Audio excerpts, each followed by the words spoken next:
storage devices like pen drives, 2 GB, 4 GB, 6 GB, 8 GB, और hard disk 128 GB, 512 GB, 1 TB।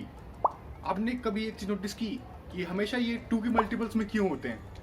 क्यों नहीं ये 10 GB बनता है? क्यों नहीं ये 15 GB के स्टोरेज बनते हैं? तो इस वीडियो को देखते रहिए, मैं आपको पूरा बताऊंगा कि आखिर क्यों ये इतने ही स्टोरेज भी बनते हैं जो 2 के मल्टीपल्स में रहते हैं। Hello guys, welcome back to my channel.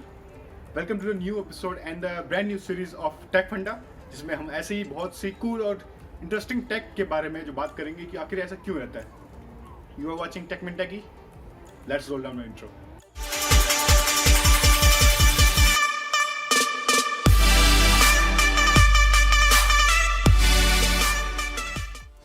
तो बेसिकली इस चीज़ को समझने के लिए पहले हमें ये जानना पड़ेगा कि इसके पीछे का जो इन्वेंशन है, मतलब इसके पीछे का जो मेमोरी क्रिएशन है, उसके पीछे का कंसेप्ट क्या है। कोई भी चीज़ नापने के लिए हमें एक यूनिट की जरूरत पड़ती है। सो वैसे ही जैसे आप एक डिस्टेंस को नापते हैं तो उसमें जो उसकी यूनिट है वो मीटर है। सेंटीमीटर्स की छोटी यूनिट है, पर लेकिन आप डिस्टेंस को नापेंगे तो मीटर्स में नापेंगे। तो उसमें होता क्या है कि मीटर्स में आप उसको नापते हैं। तो उसी तरह कंप्यूटर्स में डेटा स्टोर करने के लिए एक यूनिट है जो बहुत ही स्मॉलेस्ट यूनिट है, उसको कहते हैं बिट। जो बेसिकली क्या स्टोर करता है, कोई भी जो डेटा का वैल्यू स्टोर करता है और उसका दो ही वैल्यू स्टोर करता है, 0 और 1। इसमें 1 का मतलब होता है ऑन और 0 का मतलब होता है ऑफ। तो बेसिकली ये 2 स्टोर करता है डेटा, एक बिट 2 वैल्यू स्टोर करता है, 0 और 1। अब ऐसा हुआ क्या कि जैसे जैसे क्वांटिटी बढ़ी डेटा की, तो हमें इसको बिट से हमेशा रिप्रेजेंट करने में दिक्कत होने लगी। जैसे आप जानते हैं, अगर मीटर में जैसे जैसे आप बहुत दूर जाओगे तो जैसे जैसे 1000 मीटर्स होगा, 2000 मीटर्स होगा, तो उसमें क्या अब हर चीज़ मीटर में लिखने में थोड़ा सा दिक्कत पड़ जाएगा। तो अब होता क्या है कि उसी को 1000 मीटर्स में आप क्या करते हैं, 1 किलोमीटर मान लेते हैं। तो उसी तरह हुआ क्या कि जैसे जैसे बिट्स की क्वांटिटी बढ़ने लगी, डेटा स्टोरेज बढ़ने लग गया, तो उसको हमने एक कंसीडर कर लिया 1 बाइट, जिसमें कंसीडर ये होता है कि 1 byte is equals to 8 bit. मतलब होता क्या है, 1 बाइट में 8 बिट स्टोर होता है। जैसे 1 बिट में 2 वैल्यू स्टोर होती है, तो 1 बाइट में 8 बिट में 256 वैल्यू स्टोर होंगी। अब ये कैसे हुआ, 256 वैल्यू कैसे स्टोर हो रही है? आपने फैक्टोरियल पढ़ा है, अगर आप साइंस बिलोंग करते हैं तो आपने फैक्टोरियल पढ़ा होगा। एक चीज़ में आपको करने के तरीके 2 हैं, मतलब एक चीज़ को 2 तरीके हैं, ठीक है। तो उसी में होगा क्या, 8 चीज़ को कितने करने के तरीके होंगे, 2 टाइप से। जैसे मान लो एक चीज़ को करने के तरीके 2 हैं, तो मतलब एक तो 1 1 हो गया, 1 0 हो गया, तो ये दो तरीके हो गए, या फिर 0 1 हो गया, ये 2 तरीके हो गए। पर जैसे जैसे जैसे क्वांटिटी बढ़ेगी, बिट्स बढ़ेंगे, तो वो 8 तरीके हो गए। तो जो करने के तरीके कितने हैं, 0 0 0 0 0 1 0 0 0 2, ऐसे 256 तरीके हैं जो 8 बिट में स्टोर होते हैं। ऐसे तरह से वैल्यू स्टोर होते हैं।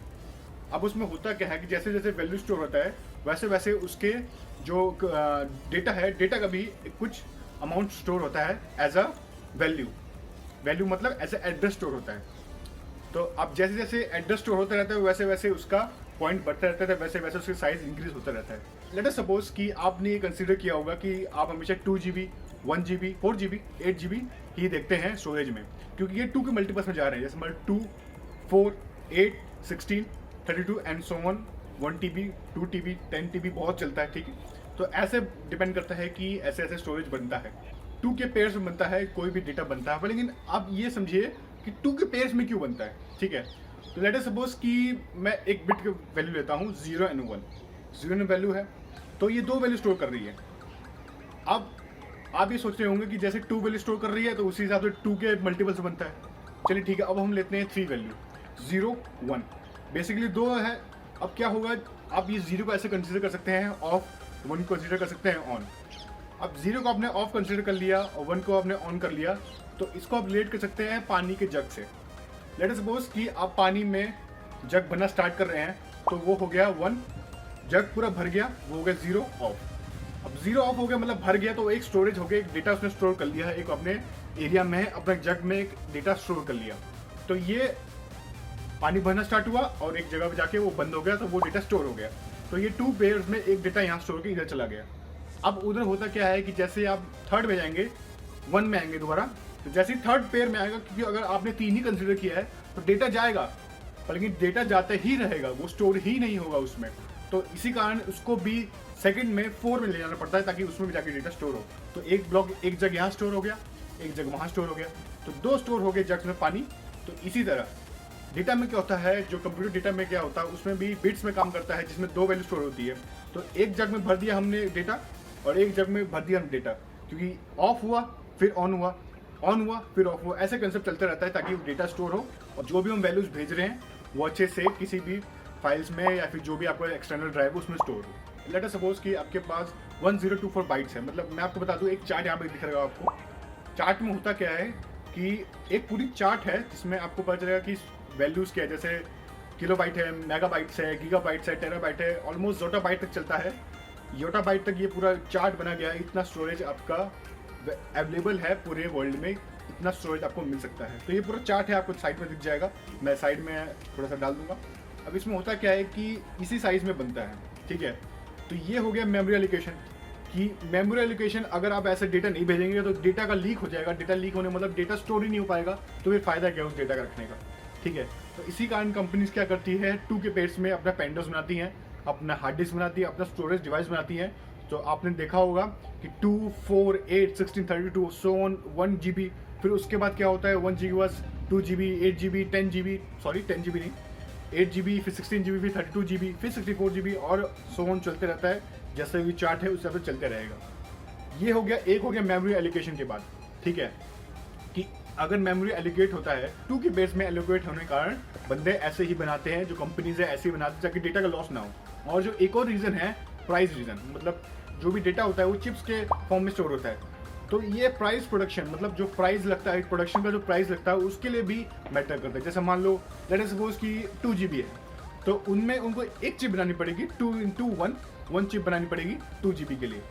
और 4 GB है तो उसमें उनको क्या होगा, 2x2 2 चिप्स बनानी पड़ेगी 4 GB के लिए, जो काफ़ी ईजी है क्योंकि जो फॉर्मेट है, जो डेटा का फॉर्मेट है वो मल्टीपल्स के 2 में चल रहा है, तो वो ईजिली मैन्युफैक्चर हो जाएगा, ठीक है।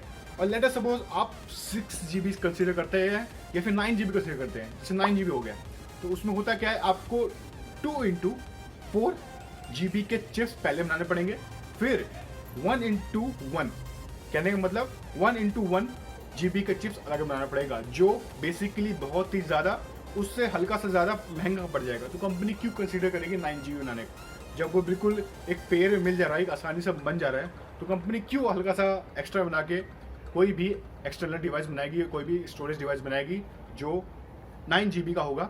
अब उसके बाद क्या होगा, लेट अस सपोज कि आपको 7 GB चाहिए, पर 7 GB में बहुत ही बुरा कंडीशन हो जाएगा, उसमें तो इतना चिप्स घुस जाएंगे ना, आपको पता नहीं इतना चिप्स कैसे जा रहे हैं। तो अब होगा क्या, जैसे 4x2 ये तो आपका 8 GB का हो गया, पर लेकिन अब उसमें होगा क्या, 7 GB में 4 + 2 + 1, आप समझ रहे, 4 + 2 + 1, 3 चिप्स डालने पड़ेंगे 7 GB के लिए।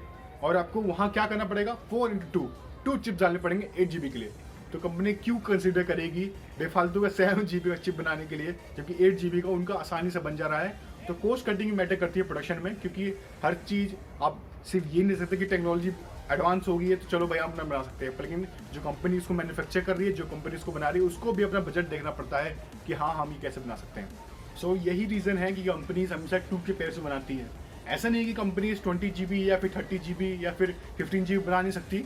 स्पेशली ऑर्डर होते हैं ऐसे चिप्स बनाने के लिए, जहाँ बड़ी कंपनीज होती है वो स्पेसिफिक उतना चाहिए होता है, तो कंपनी उस हिसाब से कंपनीज चिप्स बनाती हैं, उस हिसाब से स्टोरेज बनाती हैं और वही जाके सेल होता है। वो स्पेशली बनता है ऑर्डर पे, या फिर कोई कंपनी वही स्टोरेज का चाहती है जो यूनिवर्सल नहीं है, मतलब जो अलग से चाहती है, तो वो 20 GB मैंने 50 GB का पेन ड्राइव भी देखा है, 28 GB का पेन ड्राइव भी देखा है, 20 GB का पेन ड्राइव भी देखा है। तो बेसिकली पेन ड्राइव होता क्या है, एक छोटा सा स्टोरेज, हार्ड डिस्क होता है बड़ा स्टोरेज, जिसमें आपको 1 TB तक 512 GB तक उसमें मिलता है। तो ज़रूरी नहीं है कि इसमें ही बन सकता है, पर लेकिन होता क्या है कि जैसे लेट्स सपोज मैंने आपको कंसेप्ट बताया कि 1 GB बन सकता है, तो 1 GB होता क्या है कि आप जोड़ नहीं सकते, आपको एक अलग चिप ऐड करनी पड़ेगी उस स्टोरेज में। ऐसा नहीं है कि आप 8 GB और 9 GB सीधा एक ही चिप बना देंगे, आपको एक अलग 1 GB ऐड करना पड़ेगा, तब जाके वो चिप स्टोरेज बनेगा। तो वही 20 GB बन सकता है, 24 भी बन सकता है, 28 भी बन सकता है, 60 भी बन सकता है, 69 बन सकता है, कुछ भी बन सकता है। वो आप पे डिपेंड करता है कि आप उसके लिए पैसे दे सकते हैं, या फिर जो आप स्पेशली बनवा रहे हैं, कौन सी कंपनी से बना रहे हैं वो बना सकती है, तो ठीक है, कोई दिक्कत नहीं। तो आई होप मैंने आपको सब क्लियर कर दिया होगा कि क्यों 2 GB 4 GB 8 GB स्टोरेज ही बनती हैं, 2 के पेयर्स में बनती हैं, उसके अलावा कोई नहीं बनती, क्योंकि मेमोरी एलोकेशन का भी कंसेप्ट है और सरप्राइज प्रोडक्शन का भी कंसेप्ट है। तो इसी कारण ये इसी में मिलती हैं। आपको मार्केट्स में ऐसे ही मिलेंगी। इवन अभी तक का 15 या 15 टीबी तक का हार्ड डिस्क भी लॉन्च हो चुका है। आप समझ रहे हैं 15 टीबी का हार्ड डिस्क, पर ये फ़ायदा नहीं है, हार्ड डिस्क इतने फास्ट नहीं होते हैं। हाँ, आप उसमें जो भी नया कुछ कर सकते हैं, बस स्टोरेज बढ़ा सकते हैं। हार्ड डिस्क में ज़्यादा कुछ फास्टर नहीं है SSD मुकाबले। तो ये है स्टोरी नेक्स्ट टॉपिक के लिए कि why SSDs are more considerable than HDDs। Till then, be happy, be safe and be techy. There's something inside, yeah, there's something inside that brings me